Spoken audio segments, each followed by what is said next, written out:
നമ്മുടെ ജയന്തിയുടെ വീഡിയോസ് കണ്ടോ നീ ഗ്രൂപ്പില്? അനിയന്റെ അശ്ശോ! ഇതുപോലെ തന്നെയല്ലേ നമ്മളും കുഞ്ഞുങ്ങളെയൊക്കെ കളിപ്പിച്ചോണ്ടിരുന്നത്. നമ്മളെ പിള്ളേരെ കുഞ്ഞതായിരുന്നപ്പോ. കണ്ടപ്പോഴത്തേക്കും ഭയങ്കര നൊസ്റ്റാൾജിയ തോന്നി. അത് എന്ത് രസാല്ലേ ആ ഒരു ഏജ്. ഞാൻ കഥ പറഞ്ഞ എല്ലാ ഓർമ്മകളും വേഗം തിരിച്ചു വന്നു. അതെ, അതെ, അതെ, അതെ. പിള്ളേരെ കുളിപ്പിക്കുന്നതും, ആ മോനാണെങ്കി കുട്ടിയുടെ കൂടെ കളിക്കുന്നതും ഒക്കെ എനിക്ക് ശരിക്കും ആ കുഞ്ഞിലത്തെ കാര്യങ്ങൾ ഓർമ്മ വന്നത്. അത് കഴിഞ്ഞിട്ട് നോക്കുമ്പോ വലിയ കുറെ കുട്ടിയൊക്കെ ഓടി നടത്തുന്നു. അതുപോലെ നമ്മുടെ ദേവിയുടെ മോന്റെ വൈറ്റ് കോട്ട് സെറമണി കണ്ടോ? എത്രയെന്റെ കുഞ്ഞില് നമ്മള് വീഡിയോസ് ഒക്കെ എടുത്ത് ഈ പിള്ളേരെല്ലാം കൂടെ കളിക്കുന്ന വീഡിയോസ് നോക്കുമ്പോ കുഞ്ഞു കുഞ്ഞു കുഞ്ഞു വാവകളായിരുന്നു. ഇപ്പൊ ദാ വൈറ്റ് കോട്ട് സെറമണിയായി. കാണുമ്പോ എന്ത് സന്തോഷം അറിയാം. നമ്മളിങ്ങനെ നമ്മളെ കൺമുമ്പിന്ന് കണ്ട് വളർന്നു പോയ കുട്ടികള് വലിയ വലിയ ആൾക്കാരായിട്ട് ഇനി നമ്മളിങ്ങനെ കാണും. അത് വേറെ കാര്യം. അതെ, അതെ. ഇനിയും പിള്ളേര് വലുതാവാനും ഉണ്ട്. പക്ഷെ എന്തായിട്ട് ആ ഒരു ടൈമൊക്കെ ചെറിഷ് ചെയ്യുമ്പം നമ്മള് ആ സ്റ്റോറീസ് പറഞ്ഞു കൊടുക്കുന്നതും അതിന്റെ ഇടയിൽ ഓരോന്നോരോന്ന് കാര്യങ്ങൾ പറഞ്ഞു സ്കൂളിൽ കൊണ്ടുവിടാൻ നേരത്ത് ഓരോരോ എന്തെങ്കിലും എന്താ പറയാ എന്തെങ്കിലും കഥകളൊക്കെ ഉണ്ടാക്കി പറഞ്ഞിട്ടാണ് ഈ സ്കൂളിലേക്ക് ഓടിക്കുന്നത്. അപ്പൊ ആ കാര്യങ്ങളൊക്കെ ഓർക്കുമ്പോഴത്തേക്കിനും ശരിക്കും എന്ത് പെട്ടെന്നല്ലേ ഇയേഴ്സ് പോണേ. ഇത് ശരിക്കും ട്ടോ. പ്ലേ ഗ്രൂപ്പ് ഒക്കെ എനിക്ക് ഫസ്റ്റ് ഡേ പ്ലേ ഗ്രൂപ്പ് ഇപ്പോഴും ഓർമ്മയുണ്ട്. അധിക കുട്ടികൾക്കും ഉള്ള പോലെ വളരെ വലിയ കരച്ചില്. കുട്ടി മാത്രമല്ല സൈഡിൽ അമ്മയും കരയും, ചിലപ്പം അച്ഛനും കരയും. അവിടെ കൂട്ടക്കരച്ചിലാണ് കുട്ടികൾ. ഇത് പറയുമ്പോഴേ എനിക്ക് മൂത്ത ആളെയും കൊണ്ട് ഞാൻ ഇതുപോലെ കുഞ്ഞിലെ നഴ്സറിയിൽ പോകുമ്പോ ഒരു വളരെ തമാശക്കാരി ഉണ്ടായിട്ടുണ്ട് കേട്ടോ. ഇപ്പൊ ആദ്യം തന്നെ പറഞ്ഞില്ല. ഞാൻ കുറച്ച് കഴിയുമ്പോഴത്തേക്കും പറഞ്ഞ ആലോചിക്കട്ടെ ഇതൊക്കെ പറയണോ വേണ്ട. അതെ അതെ അതെ അറിയിട്ടോ വീട്ടിൽ നിന്ന് നീ സൂക്ഷിച്ചു പറഞ്ഞാൽ മതി. പക്ഷെ ഞാൻ വേറൊരു കാര്യം പറയാം. ഞാൻ പഠിച്ച അതേ സ്കൂളിലാണ് കുട്ടികളും പഠിച്ചത് ചെറിയ ക്ലാസ്സില്. അപ്പം ഈ പറഞ്ഞ പോലെ പ്ലേ ഗ്രൂപ്പ് കഴിഞ്ഞ് LKG UKG ആകുമ്പം ഇവരെ ക്ലാസ്സിൽ കൊണ്ടുപോയി ഡ്രോപ്പ് ചെയ്യണം. അപ്പം ടീച്ചർ നമുക്ക് അതേ സ്ഥലത്ത് വർക്ക് ചെയ്യുന്നോണ്ട് എന്താന്ന് വെച്ചാല് ക്ലാസ് റൂം വരെ പോകാനുള്ള പെർമിഷൻ ഉണ്ട്. അവിടെ കൊണ്ടുപോയി കഴിഞ്ഞ് വലിയ ആളാണെങ്കിൽ എന്റെ എപ്പോഴും കണ്ണ് ഇങ്ങനെ ഫുൾ ഇങ്ങനെ ക്ലിയർ ചെയ്തിട്ടായിരിക്കും നിൽക്കണ്ടാവും കേട്ടോ.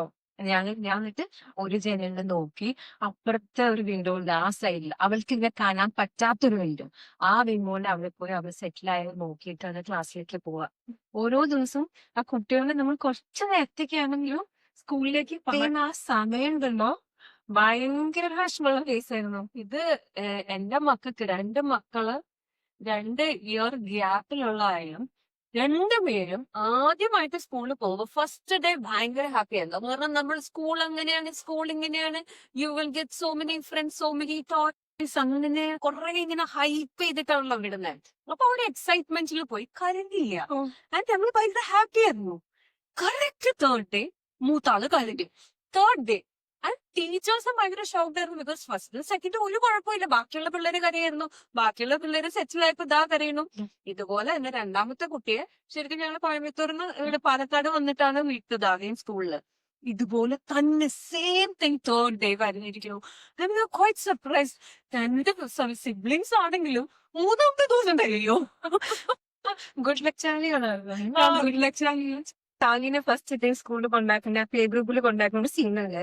അപ്പം മദർ ഭയങ്കരമായിട്ട് പറയാ ഷാലി നല്ലൊരു പ്ലേസ് ആയിട്ട് അടിമത് പറയും. അവിടെ എത്തി ഡോറിന് അവിടെ എത്തിയപ്പോ കുട്ടി തിരിഞ്ഞ് നോക്കാതെ ഒരൊറ്റ പോക്ക്. നീ സങ്കടപ്പെട്ടു? ഇല്ല. പക്ഷെ ശരിക്കും സങ്കടപ്പെട്ടെന്ന് തോന്നുന്നു. ഞാൻ ഇത്രയും അങ്ങോട്ട് ഹൈപ്പ് ചെയ്ത് വിടണ്ടായിരുന്നു എന്നൊക്കെ ഞാനും വിചാരിച്ചു. എന്താന്ന് പറഞ്ഞാൽ പിള്ളേരെ നമ്മൾ വിടുമ്പോ ശരിക്കും നമുക്ക് സങ്കടമാണ്. നമ്മൾ അവരുടെ മുമ്പിൽ കരയുന്നില്ലാണ്ടേ ഉള്ളൂ, നമുക്ക് നല്ല സങ്കടം തന്നെയാണ്. ആ കേസ് അങ്ങോട്ട് കഴിഞ്ഞു. പിന്നെ സ്കൂൾ ഒരു റുട്ടീനെ മാറി. പിന്നെ അവര് പഠിച്ച് പോവാ. പിന്നെ ഹോളിഡേസിനുള്ള വെയിറ്റിംഗ് ആയി നമ്മള്. അല്ല വെക്കേഷൻ വന്നു എന്തെങ്കിലുമൊക്കെ ഒന്ന് പ്ലാൻ ചെയ്തെങ്കിലോ കാര്യങ്ങൾ ചെയ്തെങ്കിലോ വലുതായി അവസാനം എന്ത് പറ്റും ഒരു ദിവസം അവര് കുറെ ദിവസത്തേക്ക് മാറി നിൽക്കും. ഇതിപ്പോ കുറച്ച് ഫ്യൂ അവേഴ്സ് മാറി നിൽക്കുന്നതേ സഹിക്കാൻ പറ്റില്ല. അതെ, ഇപ്പൊ അത് കുഴപ്പമില്ലാണ്ടായി. അതെ, അതെ. പിന്നെ ഈ വീക്കെൻഡ്സ് വരുമ്പോഴത്തേക്കിനാണല്ലോ നമ്മളൊരു ഫാമിലി ടൈം ഒക്കെ എടുത്തിട്ട് എന്തെങ്കിലുമൊക്കെ കളിക്കുകയും ഒക്കെ ചെയ്യുന്നത്. അപ്പം അതും പിള്ളേര് കോളേജിലോട്ടൊക്കെ പോകുമ്പോ ഇപ്പൊ ദേവിയുടെ മോളാണെങ്കിലും കോളേജിലോട്ട് പോയി കഴിയുമ്പോ പിന്നെ അവർക്ക് ലീവ് കിട്ടുമ്പോൾ മാത്രമല്ലേ വരാൻ പറ്റുള്ളൂ. അപ്പം ആ ഒരു സങ്കടം തന്നെ എനിക്കറിയാം നീ ഗോ ത്രൂ ചെയ്യുന്നുണ്ടെന്ന്. ഇതെല്ലാം നമ്മൾ എല്ലാവരും ജീവിതത്തിൽ ഗോ ത്രൂ ചെയ്യേണ്ട ഒരു ഘട്ടമാണ്. ചെറിയ കുട്ടികളുടെ പാരന്റ്സിനെ കാണുമ്പോൾ എനിക്കിപ്പോ ഭയങ്കര രസമാണ്. എന്താ കാരണം വെച്ചാല് അവര് കളിക്കുക, എന്നിട്ട് അവരോടും പറയും. മുമ്പ് എന്നോടും കുറച്ചും കൂടി മൂത്ത് ചേച്ചിമാരൊക്കെ പറഞ്ഞു തന്നിട്ടുണ്ടായിരുന്നു ഇത് ഭയങ്കര നല്ല ഫേസ് ആണെന്ന്. അപ്പൊ ഞാൻ എന്തൊക്കെ നല്ല ഫേസ്, ഇന്ന് ടെസ്റ്റ്, നാളെ എക്സാം, മറ്റന്നാൾ അടുത്ത ക്ലാസ്, പിന്നെന്താ ബുക്സ് വാങ്ങുന്നു, കവർ ചെയ്യുന്നു, അവരയക്കുന്നു, ഇങ്ങനെ ഒരു സൈക്കിൾ അല്ലേ വിചാരിച്ചു. എന്താ ഇത്രയൊക്കെ സന്തോഷം ഇതിന്റെ അകത്ത്, നമുക്ക് റുട്ടീനായി മാറുക. അപ്പൊ അന്ന് അവർ പറഞ്ഞു നിങ്ങൾ ഒരുമിച്ചുള്ളപ്പോഴാണ് ഏറ്റവും രസം. ഒരാള് ഹയർ സ്റ്റഡീസിനൊക്കെ കുട്ടികളെ വീട് വിട്ടിട്ടല്ലേ പോണേ, എല്ലാവർക്കും ഹോം ടൗണിലൊക്കെ കിട്ടില്ലല്ലോ. അത് കഴിഞ്ഞ് ഇപ്പൊ ഞാൻ റിയലൈസ് ചെയ്തു നമ്മുടെ കുട്ടികൾ ആ ഏജിലേക്ക് എത്തുമ്പോഴേക്കും എത്ര ഡിഫിക്കൽട്ടാണ്.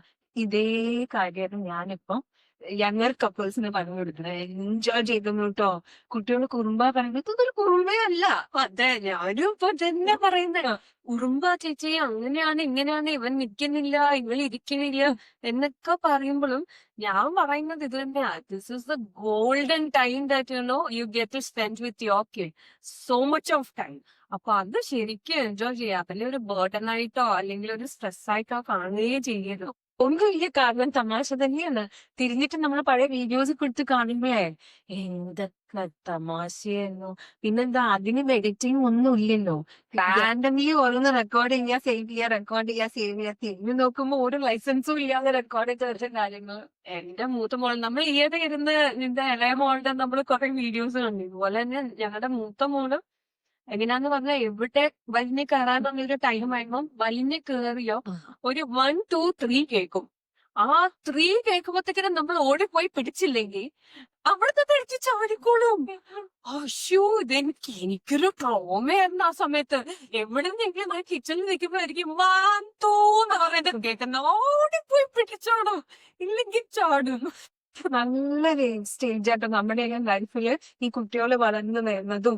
നമ്മുടെ മാത്രമല്ല, നമുക്ക് അറിയുന്ന കുട്ടികളുണ്ടല്ലോ, ചിലവരായിട്ട് നമ്മൾ കോൺസ്റ്റന്റ്ലി ടച്ചിലല്ല. കുട്ടികൾ ഒരുപാട് മാറിപ്പോയിട്ടുണ്ടാവും. പക്ഷെ അവർക്ക് നമ്മളിപ്പോഴും ഓർമ്മ ഉണ്ട് കേട്ടോ. കുറെ കുട്ടികൾക്ക് നമുക്ക് കുട്ടികൾ ചേഞ്ച് ആകുമ്പോൾ കണ്ടാൽ മനസ്സിലാവില്ലേ പലവരും ഇപ്പൊ. പക്ഷെ കുട്ടികൾക്ക് നമുക്ക് വലിയ ചേഞ്ച് ഒന്നും വന്നിട്ടില്ലല്ലോ. ചേഞ്ച് വന്നിട്ടില്ല. അപ്പൊ കുട്ടികളുടെ വളർച്ച കണ്ടുകൊണ്ടിരിക്കുന്നത് എനിക്ക് ഭയങ്കര രസമുള്ള കേസ്. ആ ഫേസിൽ പക്ഷെ എനിക്ക് ഭയങ്കര സ്ട്രെയിനസ് ആയിരുന്നു കേട്ടോ. 2 പേര് 2 ഇയേഴ്സ് ഗ്യാപ്പേ ഉള്ളൂ. അതിന്റെ കൂടെ വീട്ടിൽ ആരും ഉണ്ടായിരുന്നില്ല ഹെൽപ്പ് ചെയ്യാൻ. അപ്പൊ ഈ 2 പേരെയും കൂടെ മാനേജ് ചെയ്ത് വീട് മാനേജ് ചെയ്യാന്ന് പറഞ്ഞാൽ അന്ന് ഭയങ്കര സ്ട്രെസ് ആയിരുന്നു. പക്ഷെ ഇപ്പൊ ഞാൻ ആലോചിക്കുമ്പോ ഞാൻ പിള്ളേരുടെ അടുത്ത് തന്നെ പറയാറുണ്ട്, അന്ന് ശരിക്കും എന്താ പറയാ ഏറ്റവും എൻജോയ് ചെയ്ത ഒരു കാലമാണെന്നാണ് ഇപ്പൊ എനിക്ക് തോന്നുന്നത്.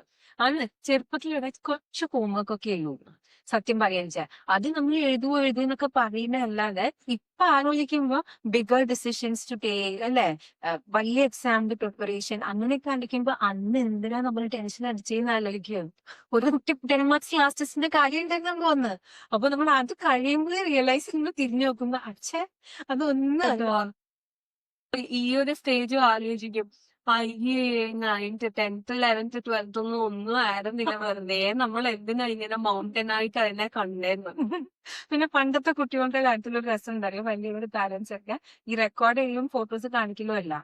ആരെങ്കിലും വീട്ടില് വന്നാ, ഇപ്പൊ എന്റെ കസിൻസ് ഉണ്ട്, നന്നായിട്ട് മൊണാക്ട് ചെയ്യുന്നു കേട്ടോ.